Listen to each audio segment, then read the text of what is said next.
First off, you clean the bathroom out. Remove all the product, everything from the bathroom floors, and get it out of the way.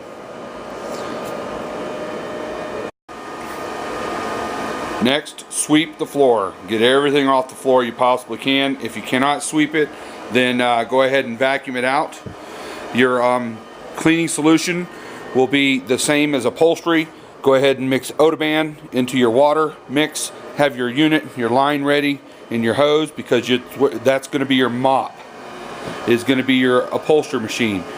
So instead of mopping the floor, we clean it with the upholstery tool.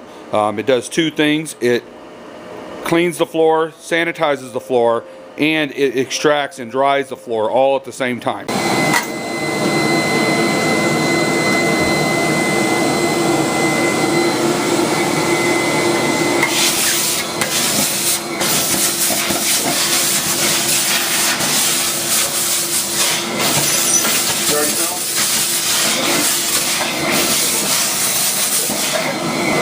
Alright, so we've got our tiles here. We're going to work on these 4 tiles.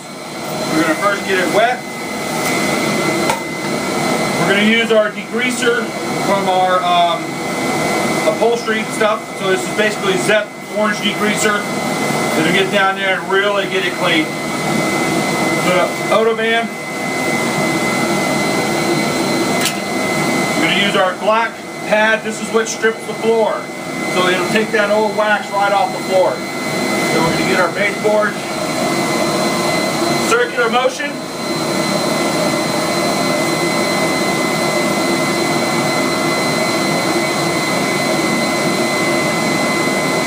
Use your cutting knife. Get all the baseboard.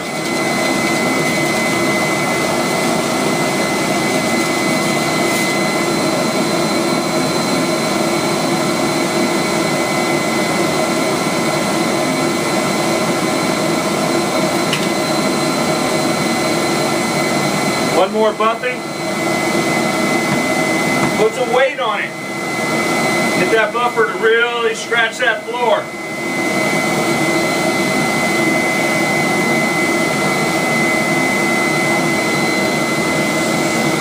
Take your upholstery tool, get under the baseboard. Pull the trigger. Go ahead and pull the trigger and get some fresh water on the ground. Important are the cracks and the moisture that went under the baseboard. Now's our only chance to get it. We don't want that rolling back at us later on. Alright. Take your terry towel, make sure it's well shaken out. Okay? You're going to wipe down your baseboard, all of it. Make sure it's as clean as you can get it. Shake off your towel again, and come and get all the dirt you can possibly get off the floor. Alright, so these 4 tiles are done. And then we're just going to move on and continue that process throughout the bathroom. Alright, I've gone ahead and sprayed this floor down. I have my degreaser, my Odoban, and my moisture from my machine on the floor. I've got these tiles left to do. I've already done behind the door.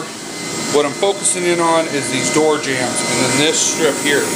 It's got to be done properly. You get one shot at it, you wax over this, and we got some serious problems next time we got to do this floor. So there's a stain right there. You see it right there a little bit. Oop, it just came off, so that's good. But you're looking for stuff. That's why we're getting on our knees.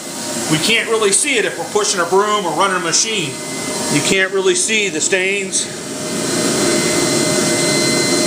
So get the black pad in there, and then get the putty knife in there.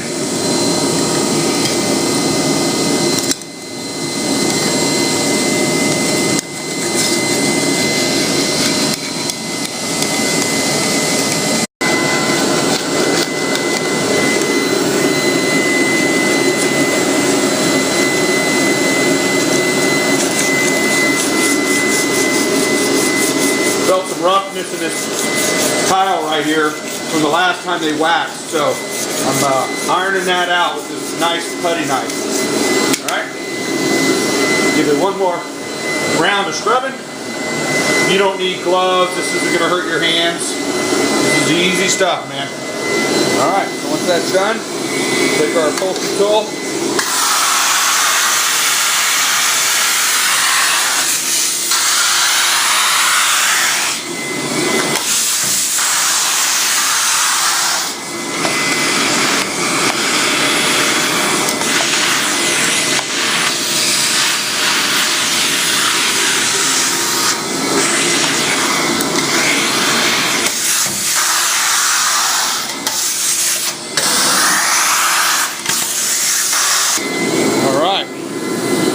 Terry towel, shake it.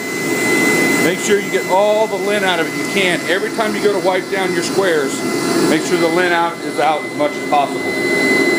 Once again, detail wiping. Try to bring all dirt towards you and get it all and shake it out. There shouldn't be much left in dirt world, but this is it. This is our last chance to get every bit of it. All right. Okay, so the floor is totally cleaned and we're ready to wax, but first we got to let the floor dry. So we've done the vacuuming of the floor and everything. So the most important thing is to make sure this stays as dirt free as possible. Okay, and the only way to do that is to vacuum your walk space. So that means this area in front of the door needs to be vacuumed as the last process of this cleaning and mopping of the floor. We store our microfiber pad always in a Ziploc baggie as airtight as possible. And go ahead and get it placed on your mop head.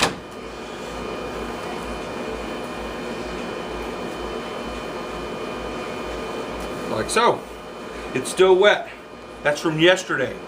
So that means the bag did its job. Alright. Okay, we're taking our floor wax. There's a couple of ways you can apply it. You can place it into a mop system like this that has a dispenser that you can spray down, and that's fine, but I feel that it's such a thin coat that you're having to do it maybe 4 coats up to 5 coats. With this process you can get away with 1 to 2 coats and get it done pretty quickly. So either way you want to do it, it's totally up to you. If you've got a place that's a real slow drying area, you may want to go to this because it's thinner coats, it'll dry faster. Yes, you'll make more applications, but you will definitely be able to get in there multiple times and get that floor done. So wipe your feet, make sure they're good and dirt free. Come on in. So the floor is totally prepped, we're ready to roll. So we're going to pour some wax on. I'm going to pour it in a couple of places, and I'm going to remember where I poured it so that I don't fall. But you'll get used to how much wax to use. This is about right here. You can always add more. It's hard to take away. Alright? So use your mop head. Soak up the floor.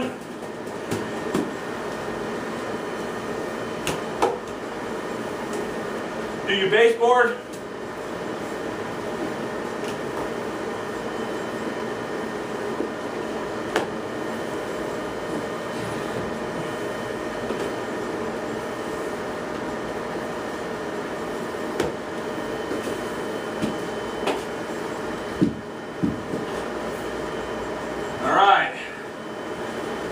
Get around your toilet.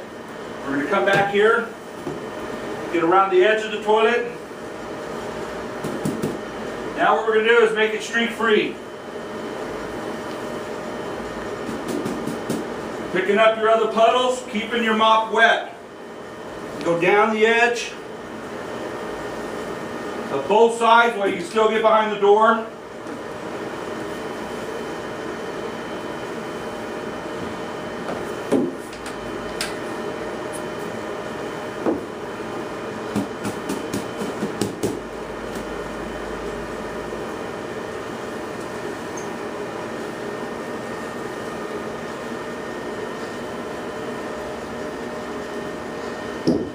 Make sure you mop and go ahead and get. If you got to place your mop back on the wax, do it in the middle, back up, but get anywhere where you put it down and go over it a couple of times. Okay, so if you got to put your mop head back on, you can. But you got to go ahead and go over it a couple times so you remove any place where you may have put pressure. So that's about it. This floor will dry in about 20 minutes. I'll go clean another set. I'll come back. This should be pretty dry. I'll clean a set or two, and then we'll apply another coat.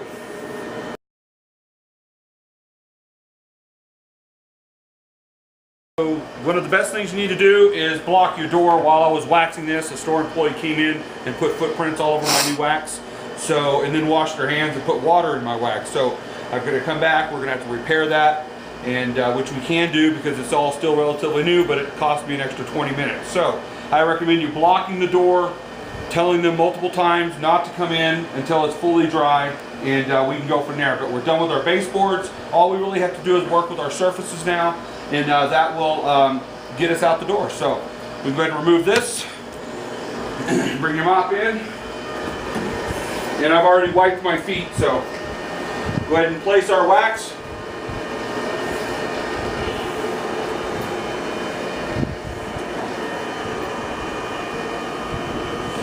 All right, close your lid.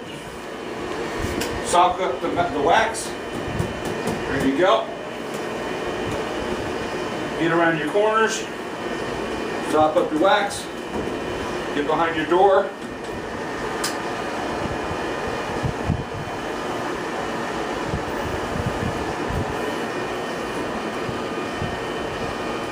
Go ahead and get behind your toilet.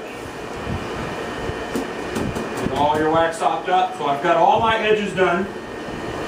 All my edging's done. All around the toilet is done. So now I'm making a perfect swipe. This is where your swivel comes in handy. So just back yourself out. Your mop is wet. You got all the wax you need. Make it a nice, even flow. Nice, good flow there.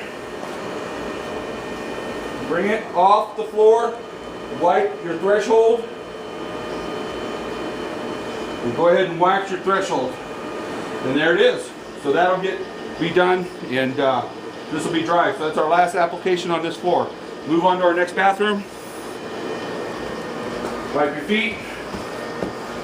Bring your mop in. Wax. Depends on the size of your bathroom and how much wax you use. And once again, you're going to learn the flow. But this is just 3 small saucer size areas that I'm doing. These are really small bathrooms. Get around the edge of your toilet, behind your toilet, mop up your other one. So we're getting our bases.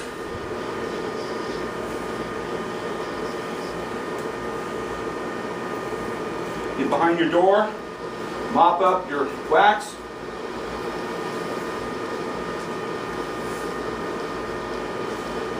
Okay, now we make it pretty. Know where you wax so you're not stepping in it. So get it in. Don't pick up your mop from this point forward. Keep it on the ground. You got plenty of moisture next to your edging. You got plenty on your mop head. You have plenty.